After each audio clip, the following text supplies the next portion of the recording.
Today we're taking a look at Amphipod.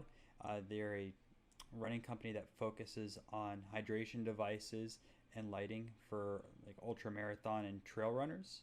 Um, I've heard really good things about their product, so I wanted to take a look at their site and take a look at it from like a web design and SEO perspective.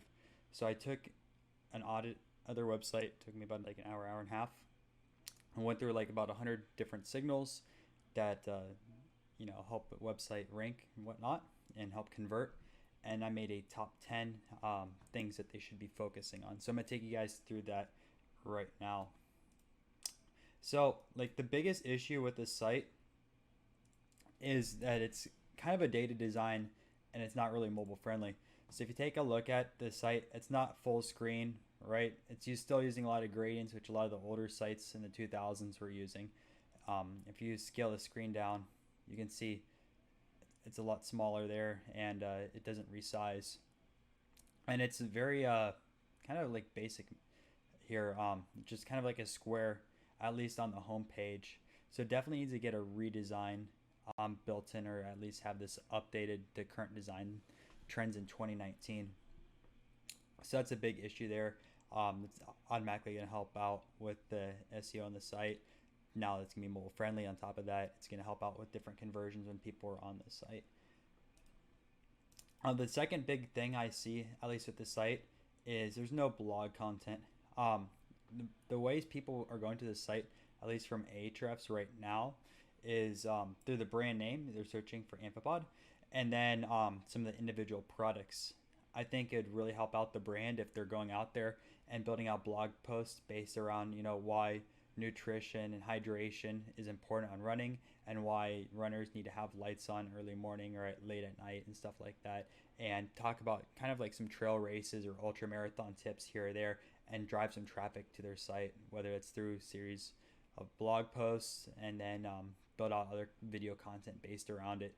But you start getting that going, more people are going to get exposed to the brand, and more people are going to be brought onto the website rather than the individual products, which again they're doing a really good job with. So I've seen this in Runner's World and other running magazines and websites.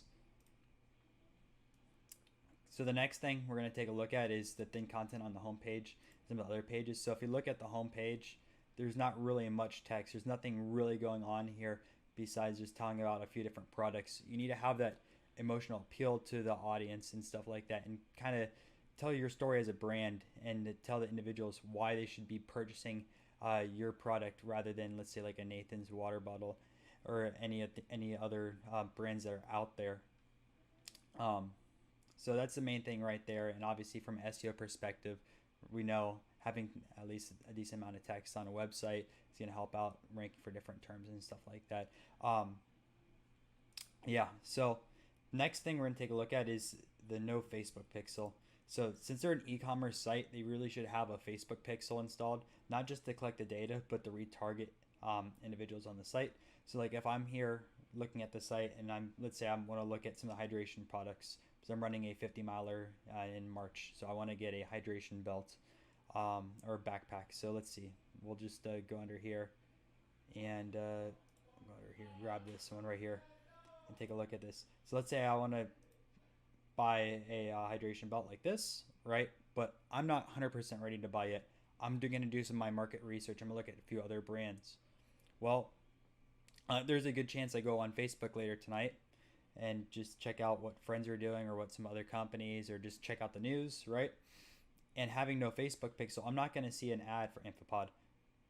No ad at all. But a lot of other running companies are going to have a Facebook pixel installed, and they're going to retarget me with an advertisement saying, hey, here's a 5 or 10% off coupon, or we noticed you never checked out, or anything like that, or just give a general information like check out our website or check out these deals. Not having that on there is you're missing out potential leads that already want to purchase a product. They already went to the product page or went to your website to check out information, but they never converted for some reason. Having that is a good backup plan. You can convert already warm traffic. The next big thing I noticed is a lot of pages were either missing H1 tags or had multiple H1 tags, and some had multiple, or not multiple, but were missing H2 tags. At least on the product pages, I think if I recall correctly, there was multiple H1 tags, And there is, as you can see Runlight X Tech 2 Plus and then Runlight X Tech 2 Plus. So that's on there twice as H1 tag. You want to have only one H1 tag per page. Let's Google no. This is the main keyword we want to rank for. Now that's the same term for both of them, but at the same time, it's just better from an SEO perspective to only have one on a page. And then if you go back to your home page right here, you can tell that there's no H1 tag found at all. So we want to get that fixed. Back to the product page, I believe it was missing the H2. I'm not going to go there, at least for time purposes. I already kind of went over it. I accidentally put missing Facebook pixel here twice.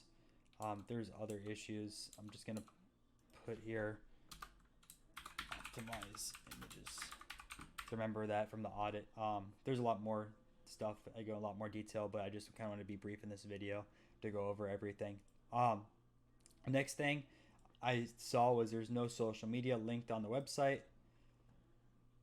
Should put not linked, not no linked. That's some bad grammar there, or typo. But anyways, you go down here. A lot of websites nowadays have their Facebook and Instagram or Twitter linked at the top or anything like that. I don't see it at all on the site. If I'm a user, right, I want to go check out the social media channels, see if there's any deals, see who's sponsored by the brand, check out what they're posting, see what their messages are, stuff like that. And I don't see it on here. Not to say it sounds a little sketchy, but most large brands have it right now, and a lot of users might be skeptical if a company doesn't have it listed on their website. And I know you guys have, or Amphipod I should say, has social media. I checked it out on Facebook, but it's just good for the user engagement to have it on your website and show that you're a valid brand.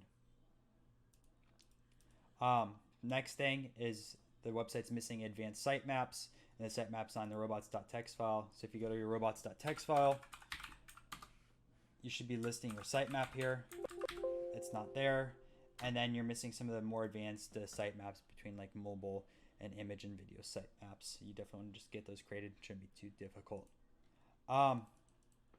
Another big thing right here, this is actually more important than a lot of this stuff. I didn't really put these in order as most important. I probably should have, maybe for next video. There's no reviews on the product pages. So if you go to a product page, we'll just go under here and go to a bottle, handhelds. Right, there's no reviews on here letting someone know that people enjoy this product. And I know this is a great product, right? Installed gels in there, conforms your hand, stuff like that, really good. But no one else knows that, right? Because there's no reviews on here.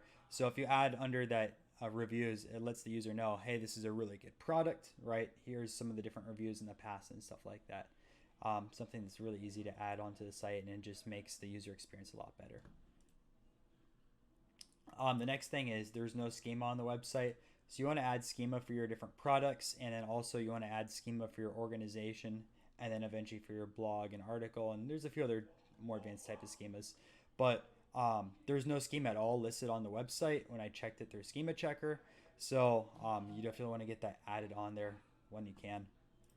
And then the last thing, optimize images. So I ran a speed test. The site speed was really fast, which is good, but the images were not optimized. So you want to go through it there and optimize images and make sure they're compressed, and it's better for the user as the website's going to load a lot faster.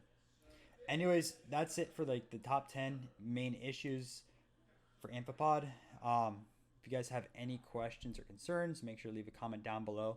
And I'll see you guys in the next video, in the next audit.